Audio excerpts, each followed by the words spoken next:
seri yang ke-19 ini didukung oleh para pemain Ferry Fadli sebagai Arya Kamandanu, M. Abud sebagai Arya Dwi Pangga, Lili Nur Indasari sebagai Narirati, Marlon sebagai Dangdi, Sudibianto sebagai Jaruju, Wahyu sebagai Balawi, Hari Aki sebagai Empu Hanggareksa, dan Nusri pembawa cerita.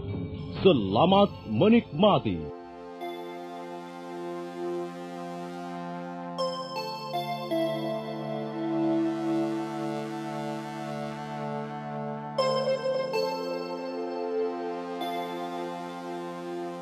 Empu Hanggareksa menoleh pelan ketika melihat pintu ruang kerjanya terbuka. Arya Kamandanu melihat wajah ayahnya dari balik keremangan sinar lampu minyak jarak yang tergantung di tengah ruangan. Duduklah, Kamandanu. Iya, Ayah.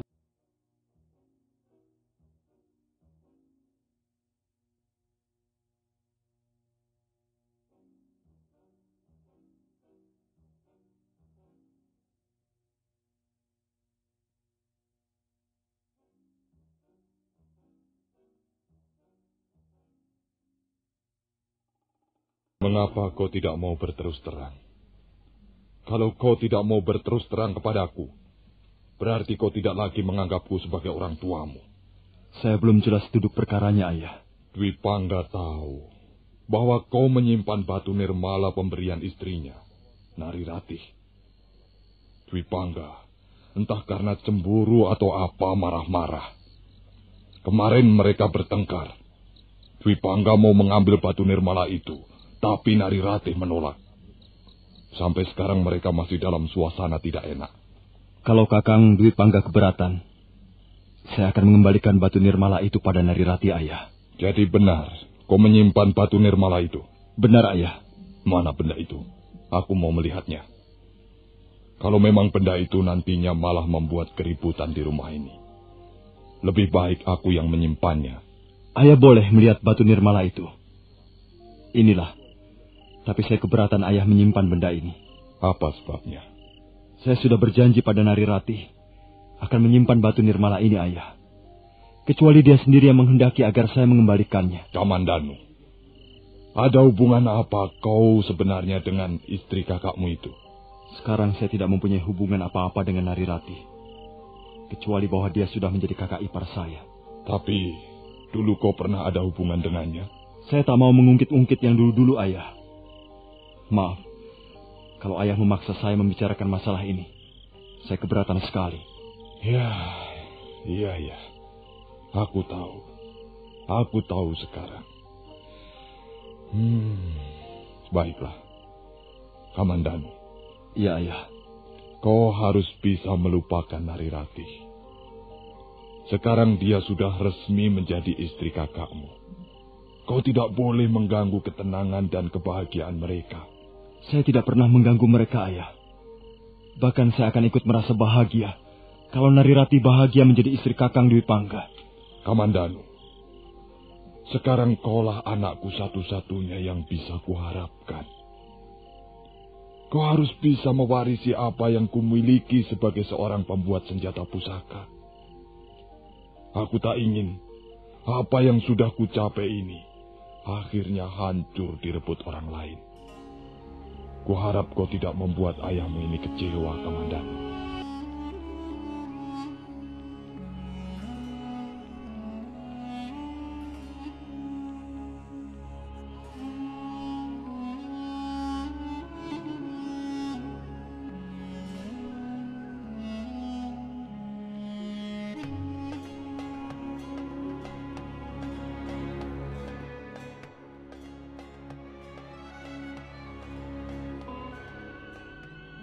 Sebaiknya kita pulang ke Manguntur, Kakang. Kita bisa hidup dengan tenang dan bahagia di sana. Kau tidak kerasan di rumah ini karena ada Kamandanu. Karena kau masih menyimpan perasaan cinta pada adikku itu. Kau keterlaluan, Kakang Dwi Pangga. Sekarang aku sudah sepenuhnya menjadi istrimu. Tentu saja seorang istri hanya akan mencintai suaminya. Lalu apa alasanmu untuk tidak merasa kerasan tinggal di Kurawan? Aku ingin melahirkan di Manguntur seperti dulu ibuku melahirkan aku. Aku juga ingin membuat ayahku yang sudah semakin tua itu bahagia. Aku juga berhak membuat ayahku bahagia. Di sini ayah masih mempunyai kakang Kamandanu dan bibi Rongkot yang setia. Tapi ayahku, dia hanya tinggal sendirian di Manguntur. Tentu dia merasa sangat kesepian. Tentu dia akan sangat bangga dan bahagia kalau kita tinggal bersamanya. Kita bisa bertani di Manguntur, karena ayahku mempunyai lahan pertanian yang cukup luas, Kakang. Iya, baiklah. Aku mau tinggal di Manguntur, tapi dengan syarat. Syarat apa, Kakang? Batu nirmala itu harus kau minta kembali dari Adi Kamandanu. Oh, kau keterlaluan sekali, Kakang. Aku tidak mau menjadi orang yang tidak berperasaan. Batu nirmala itu sudah kuberikan. Bagaimana aku harus memintanya kembali? Kau masih ingin dikenang oleh Kamandanu. Itulah yang aku tidak senang. Kebahagiaanku merasa terganggu. Kakang Dwi Pangga, janganlah terlalu serakah begitu. Aku tidak rela melihat suamiku menjadi orang yang serakah. Kau sudah memiliki apa yang kumiliki selama ini sebagai seorang wanita. Dan kau akan memilikinya selamanya. Tapi mengapa kau masih juga meributkan Batu Nirmala? Jadi kau masih mempertahankan hubungan batinmu dengan Kamandanu? Oh, Kakang Dwi Pangga. Kau terlalu cemburu. Cemburu yang tidak pada tempatnya. Sudahlah, Narirati. Itulah persyaratan yang kuajukan padamu. Besok pun aku bersedia pindah ke Manguntur. Asal Batu Nirmala itu kau minta dari Adi Kamandanu. Dan kau berikan padaku. Baiklah, Kakang Dwi Pangga. Kalau memang begitu keinginanmu, aku akan memintanya kembali Batu Nirmala itu.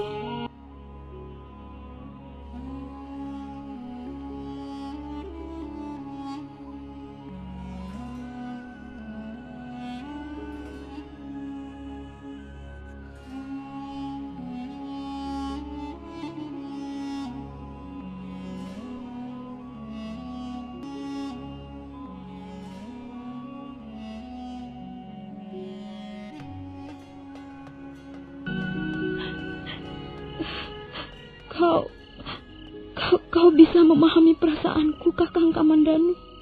Mengapa tidak, Narirati? Sudahlah. Aku tak ingin melihat kebahagiaan kalian tercemar oleh Batu Nirmala ini. Bawalah kembali benda ini. Seharusnya aku tidak melakukannya. Aku sudah memberikannya padamu, Kakang. Tapi... Rati, aku sudah berjanji dalam hati. Aku tidak akan memberikan pada siapapun Batu Nirmala ini. Kecuali kau yang memintanya kembali. Oh, maafkan aku, Kakang. Aku tidak bisa membuat Kakang Dwi Pangga mengerti persoalan ini. Dia tetap menginginkan Batu Nirmala itu. Maafkan aku, Kakang. Kau tidak bersalah. Mengapa harus minta maaf? Sungguh mulia hatimu, Kakang. Aku malu sekali. Aku benar-benar merasa malu.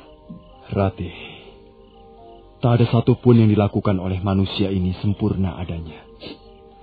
Karena itu tak perlu kau menyesalinya. Sekarang kau sudah menjadi istri Kakang Dwi Pangga. Nah, kuharap kau menjadi istri yang baik, dan kalian berdua bisa terus hidup berdampingan selamanya. Sungguh, aku akan merasa bahagia jika kalian berdua bahagia. Nah, terimalah Batu Nirmala ini kembali, Rati. Oh, terima kasih, Kakang. Terima kasih atas pengertianmu yang sangat besar ini. Kukira lebih tepat kalau Kakang Dwi Pangga yang menyimpan Batu Nirmala itu. Baiklah, Rati. Tak baik kita lama-lama berbicara seperti ini. Nanti kalau Kakang Dwi Pangga melihat, bisa menimbulkan salah paham lagi.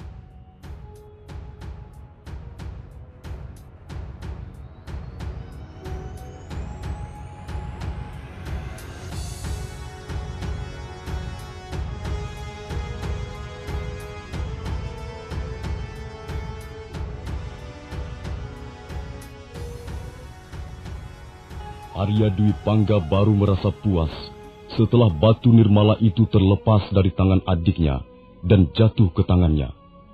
Maka sehari kemudian, setelah memperoleh izin dari Empu Hanggareksa dan mendapat nasihat-nasihat seperlunya, Maka Arya Dwi Pangga memboyong istrinya ke desa Manguntur. Arya Kamandanu ditugaskan ayahnya mengawal perjalanan mereka.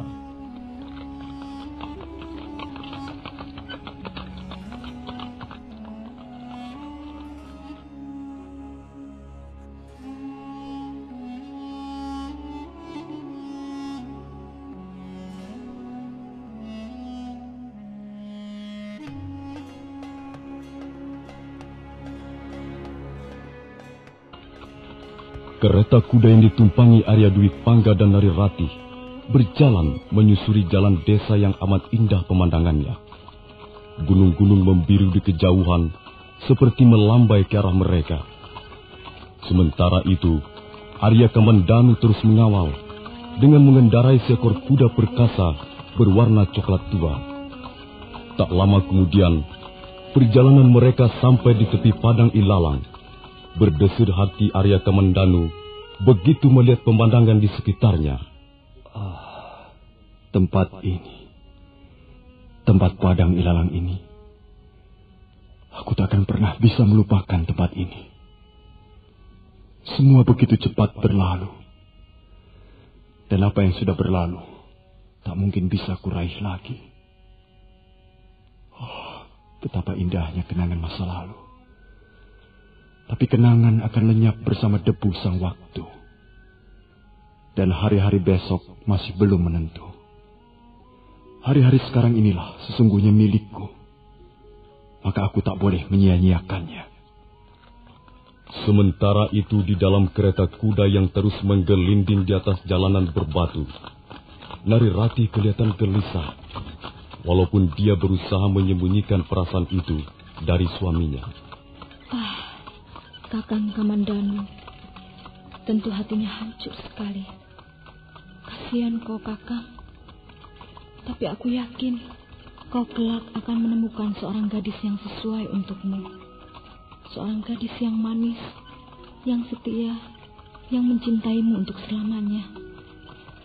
Aku akan selalu berdoa, dan mudah-mudahan para dewa di atas langit mengabulkan doaku ini. Ratih? Iya, Kakang. Bagaimana perasaanmu? Kau bahagia dalam perjalanan ke Manguntur ini? Bagaimana aku tidak bahagia, Kakang? Tidak lama lagi, aku akan segera menjadi ibu dari anakmu. Ratih, aku berjanji akan menjadi suami dan ayah yang baik dari anak-anak yang kau lahirkan nanti. Kakang, aku bahagia sekali.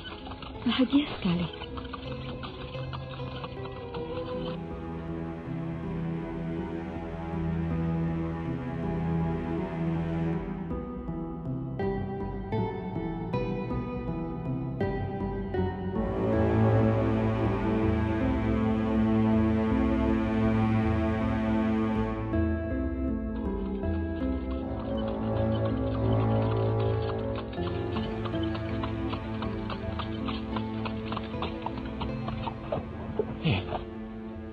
Siapa mereka itu, Kamandanu?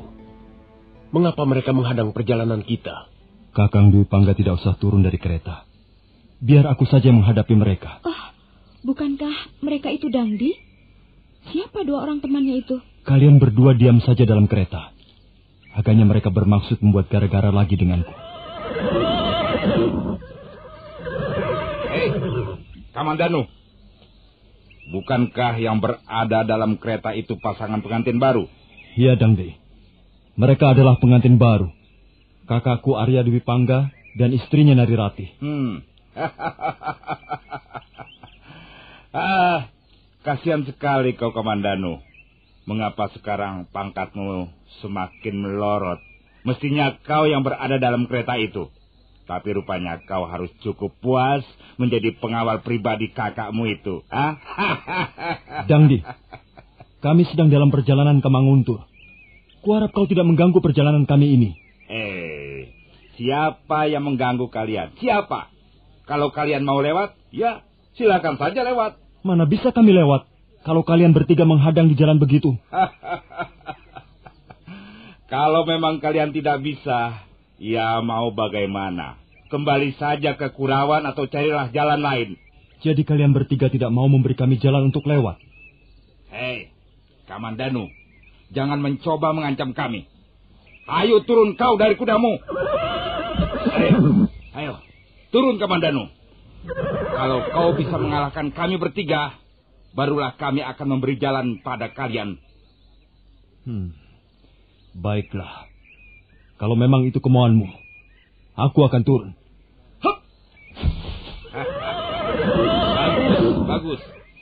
Tapi aku masih meragukan keberanianmu, Kamandanu. Jangan-jangan hanya untuk mencari muka di depan pengantin wanita. Sebenarnya aku sudah muak melihat kelakuanmu ini, Dangdi. Dan selama ini aku masih mencoba bersabar.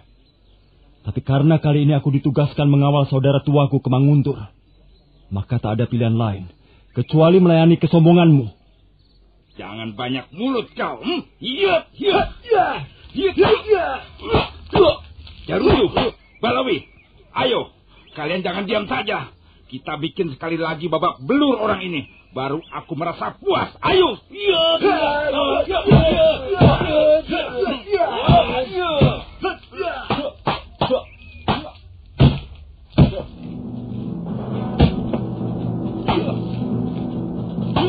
Dangdi, Jaruju, dan Balawi secara serentak menyerang Arya Kamandanu melayaninya dengan tenang.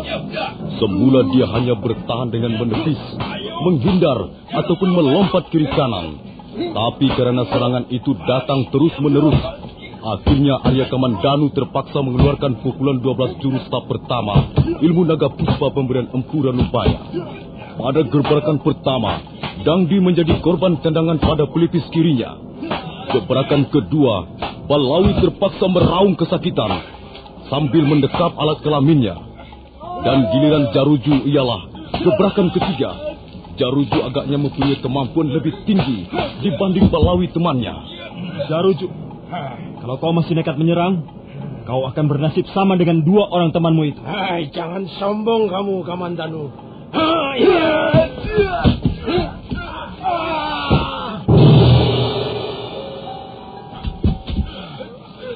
Ayo, bangunlah. Kalau kalian masih mempunyai nyali untuk bertempur, ayo. Tidak, Kamandanu. Kami menyerah kalah. Aduh. Kau Jaruju, bagaimana? Masih mau mencoba lagi? Tidak, aduh. Dan kau Balawi? Ya. Kalau masih penasaran, aku pun tidak keberatan melayanimu satu jurus lagi. Jangan. Cukup, Kamandanu. Kalau demikian, cepat pergi dari sini. Dan ingat, terutama kau Dangdi, jangan lagi mencoba membuka persoalan lagi denganku. Dan jangan mengganggu Narirati, karena sekarang dia sudah menjadi istri saudara tuaku. Kalau kau sampai berani mengganggu ketentraman mereka, kau pasti berhadapan dengan Arya Kamandanu.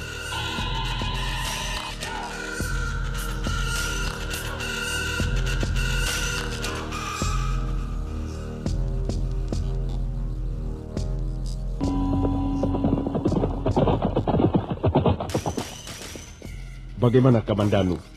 Kakang tidak usah khawatir. Mereka tidak akan berani mengganggu kalian lagi. Kakang tidak apa-apa.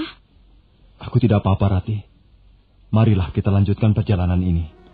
Manguntur sudah tidak terlalu jauh dari sini.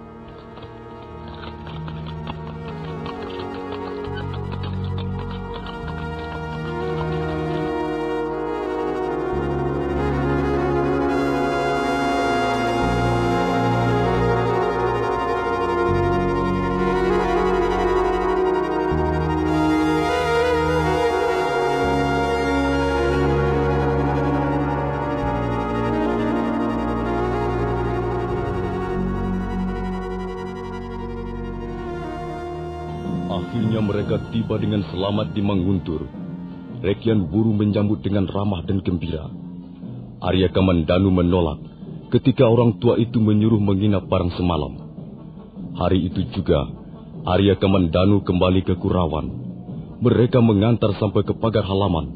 Kuda yang ditunggangi Arya Kamandanu berlari bagaikan terbang, melintasi daerah persawahan, bukit-bukit, hutan-hutan kecil, dan sebentar kemudian sudah meninggalkan tugu batas desa Manguntur.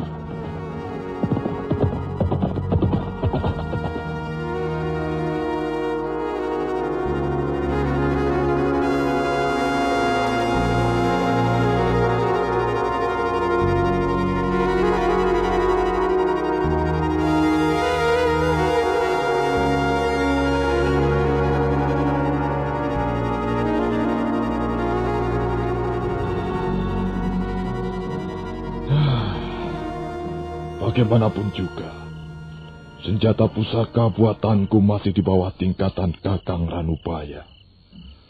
Bagaimanapun juga dia lebih ahli. Dan inilah yang membuatku tidak senang.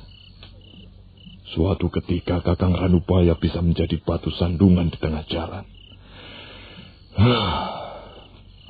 Orang tua itu sangat kokoh pendiriannya. Sudah berapa kali ku coba untuk menariknya kerjasama. Dia tetap tidak bersedia. Kurang ajar dia. Dia merasa lebih pintar, merasa lebih hebat. Tapi aku tidak akan kehabisan cara. Kalau dengan cara yang halus tidak berhasil, aku bisa menggunakan cara yang lebih kasar. Bahkan aku bisa menggunakan cara yang paling kasar.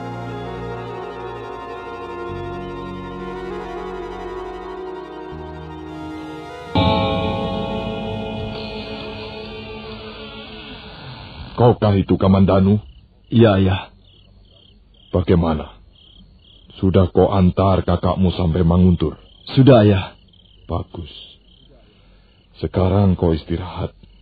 Dan besok kau harus menjaga rumah bersama Nyi Rongkot. Aku mau pergi barang 2-3 hari. Kemana, Ayah? Ke Singasari.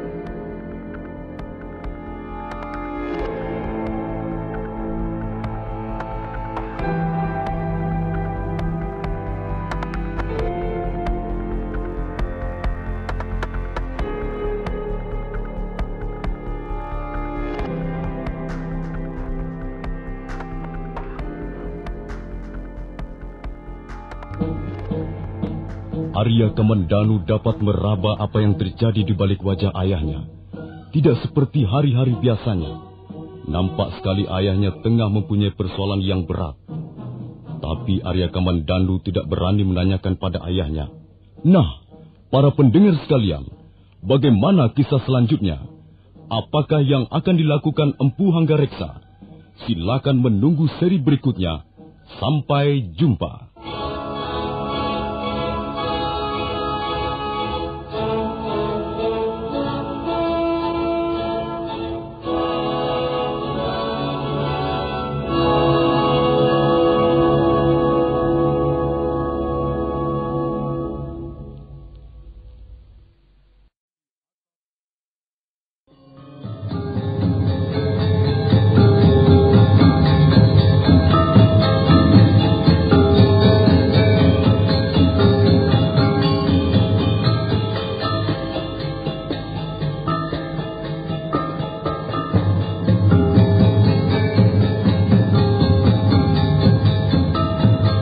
Dalam seri yang ke-20 ini, didukung oleh para pemain, Ferry Fadli sebagai Arya Kamandanu, Hari Aki sebagai Empu Hanggareksa, Eli Panca sebagai Nyi Rongkot, Mamok Pratomo sebagai Kertanegara, Rusli sebagai Rangga Lawe, Petrus sebagai Jaran Bangkal, Surya Tanjung sebagai Jaran Lejong, Sudibianto sebagai Pelayang, Iwan sebagai Prana Raja, Beni sebagai Jarawaha, Wawan Gewe sebagai Ganggadara, Margaret sebagai Dewi Sambi, dan Nusri pembawa cerita. Selamat menikmati.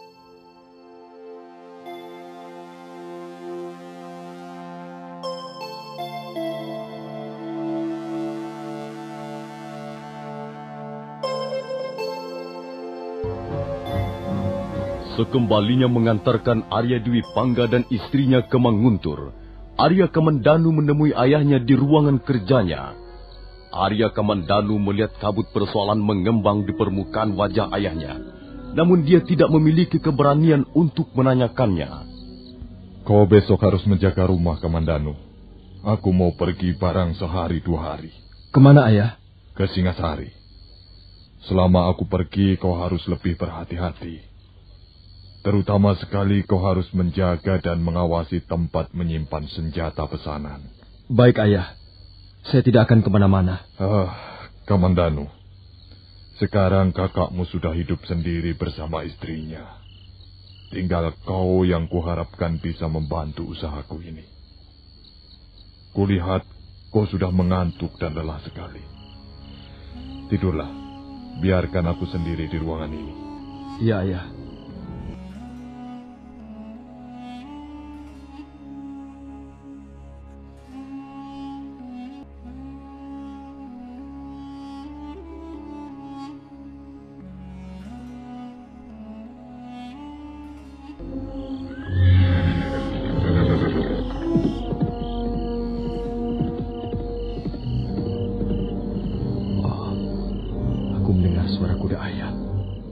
Kemana dia pergi malam-malam begini? Pasti ada hubungannya dengan rencana ke Singasari besok. Kasihan ayah. Akhir-akhir ini dia nampak semakin tua. Aku harus mendampinginya dan membesarkan hatinya.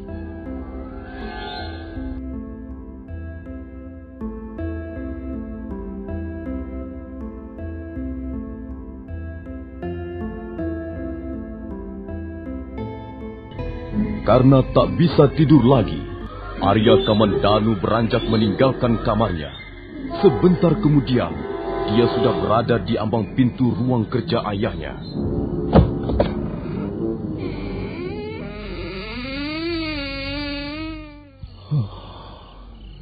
Selama berpuluh tahun ayah terbenam di ruangan ini. Usianya habis untuk membuat senjata-senjata pusaka pesanan pemerintah Singasari. Ayah memang pekerja yang ulet. Dia tekun dan selalu bersungguh-sungguh. Tapi nampaknya dia tidak begitu cocok dengan Paman Ranubaya. Ada selembar daun rontal. Sepertinya tulisan ayah. Ampun Sri Baginda. Hamba mohon Sri Baginda sudi membaca laporan hamba dan selanjutnya mengambil tindakan yang tegas demi tegaknya wibawa pemerintah Singasari. Selama ini hamba telah dipercaya sebagai pembuat senjata pusaka untuk perlengkapan tentara Singasari. Di samping hamba juga dipercaya mengelola senjata pusaka di ruang penyimpanan senjata Istana Singasari.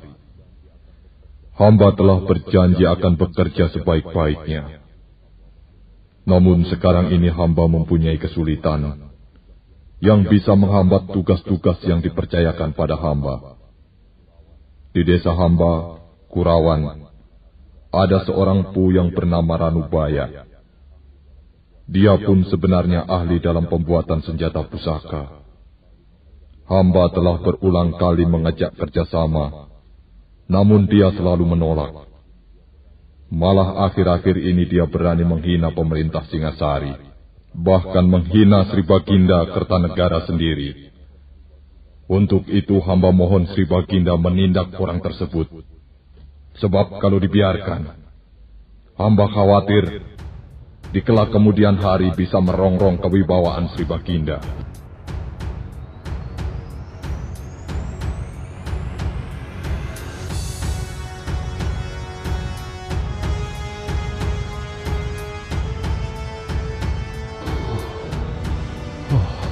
Surat ini berbahaya sekali. Paman Ranubaya bisa dihukum mati kalau sampai terbukti menghina Prabu Kertanegara. Tapi mengapa ayah sampai hati melaporkannya? Apakah ada suatu sebab yang membuat mereka bermusuhan sampai begini? Aku jadi serba salah. Aku tidak tahu harus memihak pada siapa. Paman Ranubaya sangat baik menurut penilaianku. Aku tak habis pikir, mengapa ayah membencinya dan menganggapnya sebagai orang yang harus disingkirkan? Apakah ayah takut suatu ketika Paman Ranubaya menjadi saingan berat dalam pembuatan senjata pusaka? Aku tidak mau ikut campur. Tapi kalau memang keadaan mendesak, aku harus berbuat sesuatu untuk menolong Paman Ranubaya.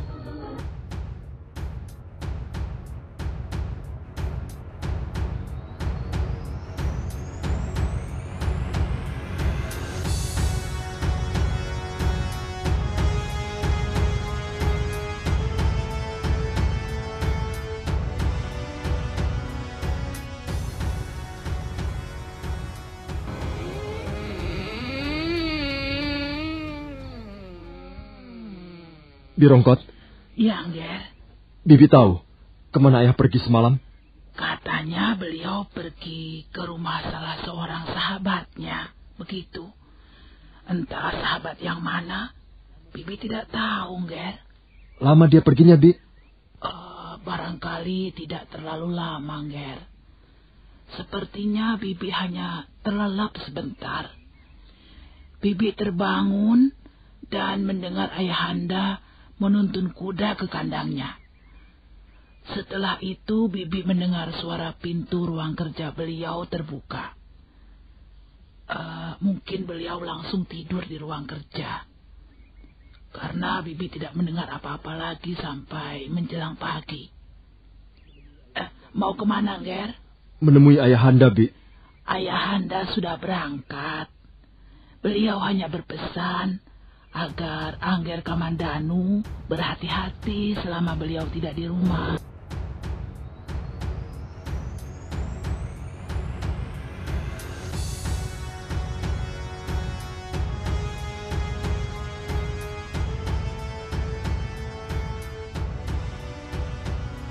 Empu Hanggareksa terus memacu kudanya menuju kota Singasari. Dalam hatinya dia sudah bertekad akan memfitnah sahabatnya sendiri. Dia merasa sakit hati dan merasa usahanya dijegal oleh Empu Ranubaya. Di samping sebenarnya dia merasa iri. Bahkan tingkat kemampuannya membuat senjata pusaka masih di bawah sahabatnya itu.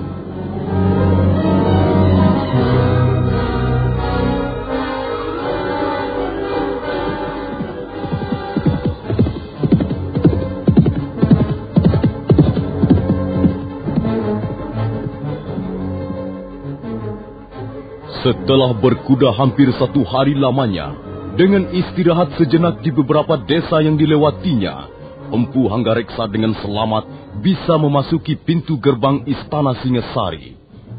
Dia langsung menemui Prana Raja, yang kemudian keesokan harinya membawanya menghadap Sang Prabu di Paseban Agung. Aku sudah membaca dengan seksama laporan yang ditulis Paman Hanggareksa. Apakah laporan ini bisa kupercaya? Ampun, Gusti Prabu. Laporan itu hamba tulis berdasarkan kenyataan yang ada, Gusti. Tak ada perlunya hamba memfitnah seorang kawan. Sebagai seorang kawan baik, hamba justru ingin merangkul dan mengajak dia untuk kerjasama mengabdi pada pemerintah Singasari. Tapi, ya, begitulah. Empu Ranubaya orangnya keras, Gusti. Hatinya sudah membeku.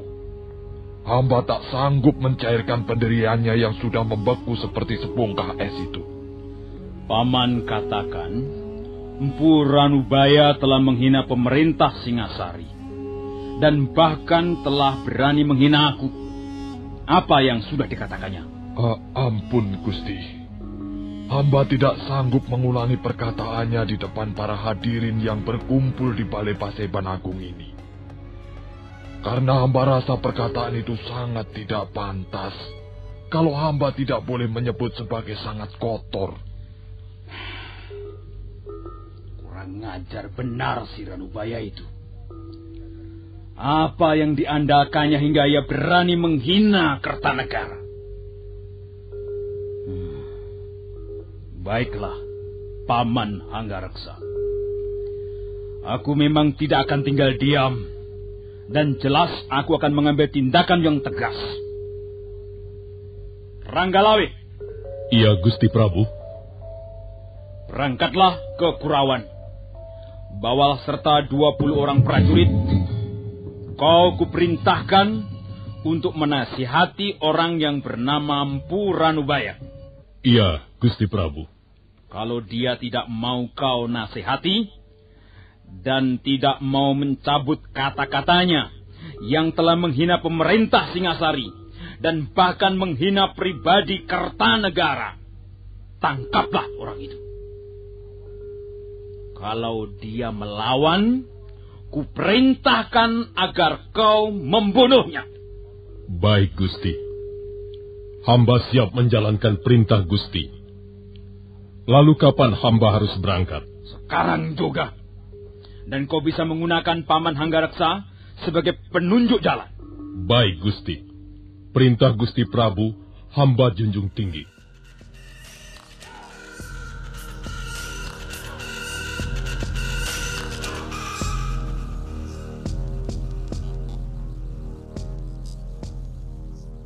Rangga Lawe adalah seorang kepala pasukan yang membawahi 200 orang prajurit. Dia adalah putra Arya Wiraraja. Arya Wiraraja atau Banyak Wide telah dilorot kedudukannya sebagai Demung dan sekarang menjadi seorang adipati di Sumenep. Hari itu juga, begitu keluar dari Paseban Agung Istana Singasari, Rangga Lawe langsung mengumpulkan orang-orangnya. Ikut dalam rombongan itu Prana Raja, Jarawaha dan Ganggadara. Maka demikianlah, rombongan yang terdiri dari 25 orang itu pun berangkat ke Kurawan. Debu-debu berterbangan di jalan-jalan ketika kuda-kuda mereka melewati pusat kota Singasari. Rombongan berkuda terus bergerak meninggalkan perbatasan kota Singasari. Dengan mengendarai kuda hitam yang bernama Nila Ambarawa, Rangga Lawe berada di paling depan barisan. Sementara di belakangnya Empu Hanggareksa yang berkuda berdampingan dengan Prana Raja. Di belakang mereka Jarawaha dan Ganggadara yang dengan tangkas mengendarai kudanya masing-masing, sambil sekali-sekali menengok ke 20 orang prajurit di belakangnya.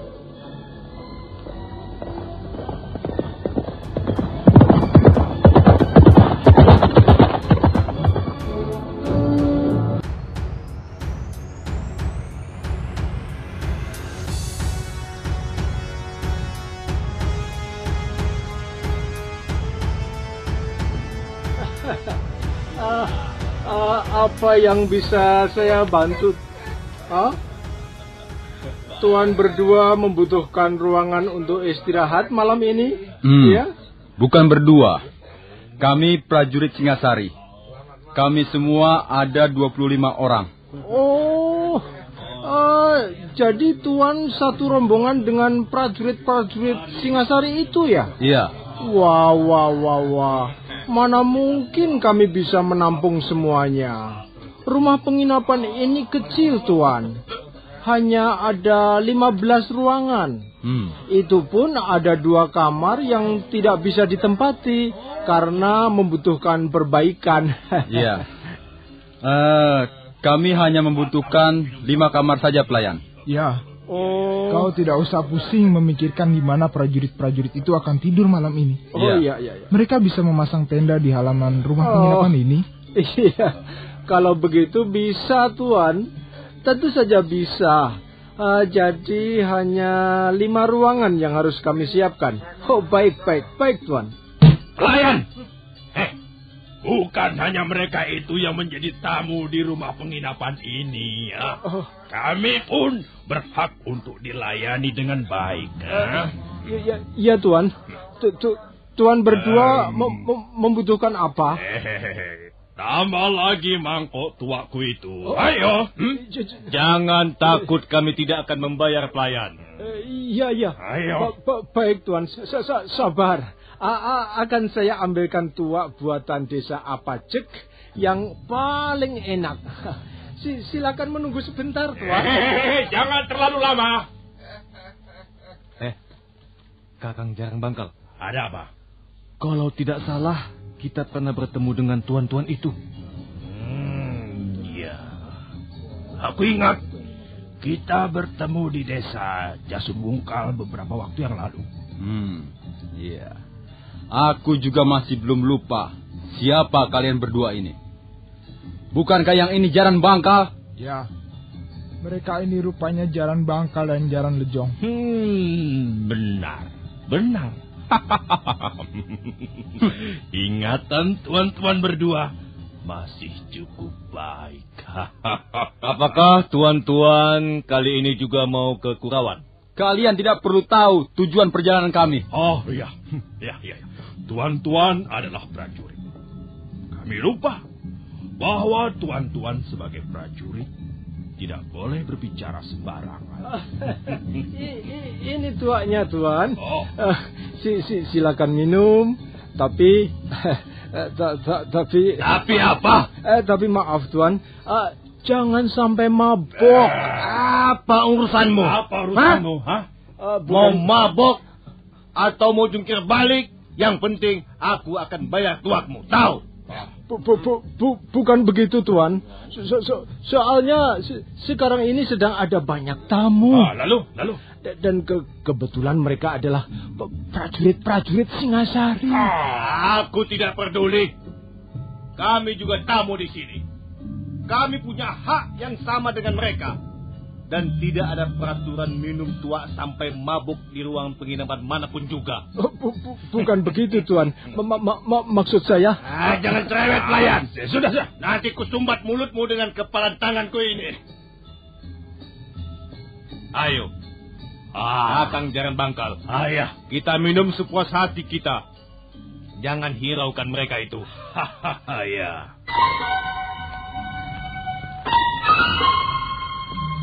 Prajurit Singasari mendirikan tenda darurat di halaman rumah penginapan desa Apajak. Sementara itu Pranaraja, Jarawaha, Ganggadara, Empu Hanggareksa dan Rangga Lawe istirahat di ruangan tidur masing-masing. Pagi hari pun tiba. Empu Hanggareksa baru saja membersihkan badannya ketika mendadak. Tuan Hanggareksa. Ada apa, Tuan Pranaraja? Ada keributan di halaman ruang penginapan ini, Tuan. Segera saja berpakaian, Tuan. Saya akan melaporkan hal ini pada Gusti Ranggalawe.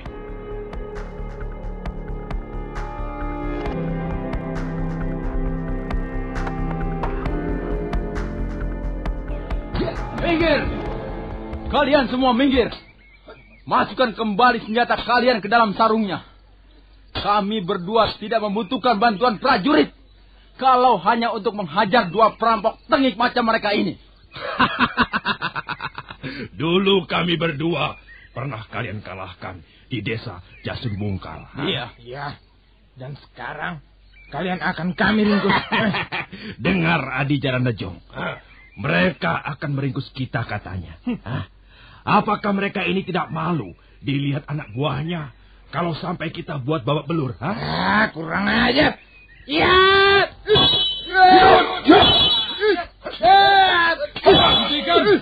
Hentikan. Jarawaha, Ganggadara. Apa yang kalian lakukan, Bukankah kalian Jarang Bangkal dan Jarang Lejong? Benar. Apakah Tuan bermaksud turun ke gelanggang juga? Jarang Bangkal. Dulu kau dan kawanmu itu pernah kuampuni. Mestinya kalian berdua sudah tidak mempunyai tangan lagi untuk berbuat kejahatan-kejahatan yang baru. Tuan Pranaraja, sekarang kita tidak perlu mengampuninya lagi. Dua penjahat seperti mereka ini sudah sepantasnya diremukan tulang belulangnya. Sombong! Lakukanlah kalau memang kalian bisa. Jaran Lejong, kalau kalian tidak mau mengalah, kalian akan berhadapan dengan pemerintah Singasari. Tuan Pranaraja, baik sekarang, besok ataupun lusa, kami tidak sudi menyerah. Perkataanmu semakin tidak sopan saja.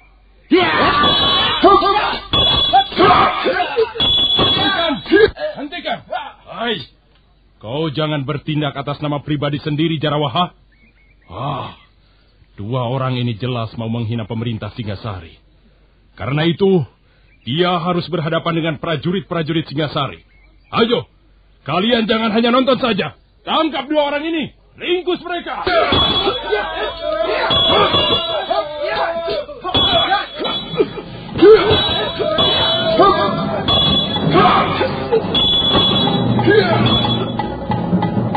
Prajurit Singasari yang berjumlah 20 orang itu secara bergantian menyerang Jaran Bangkal dan Jaran Lejong. Kadangkala 5 orang prajurit menyergap serentak, kemudian dilanjutkan dengan 4 atau 5 orang prajurit lainnya. Tapi Jaran Bangkal dan Jaran Lejong memang tangkas dan mempunyai kepandaian di atas rata-rata prajurit Singasari. Dengan pedang panjangnya mereka berusaha membendung serangan yang datang beruntun. Mendadak sebuah bayangan berkelebat ringan dan langsung terjun ke gelanggang pertempuran. Hanya dalam satu gebrakan saja, bayangan itu sudah berhasil membuat jungkir balik 2 orang prajurit Singasari.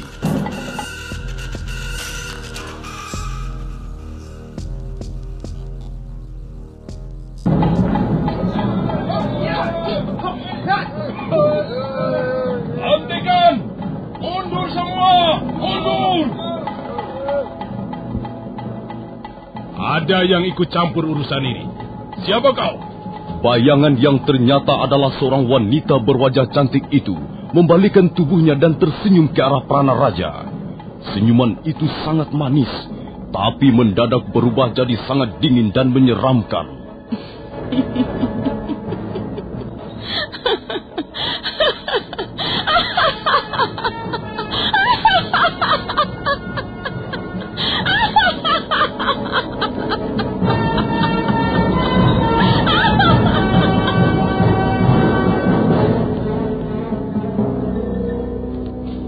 Wanita berparas cantik itu masih tertawa. Tawanya melengking tinggi, dan bila terdengar pada malam hari bisa membangunkan bulu roma. Nah, pendengar sekalian, siapakah wanita itu? Dan bagaimana kelanjutan kisah ini? Silakan menunggu seri berikutnya. Sampai jumpa.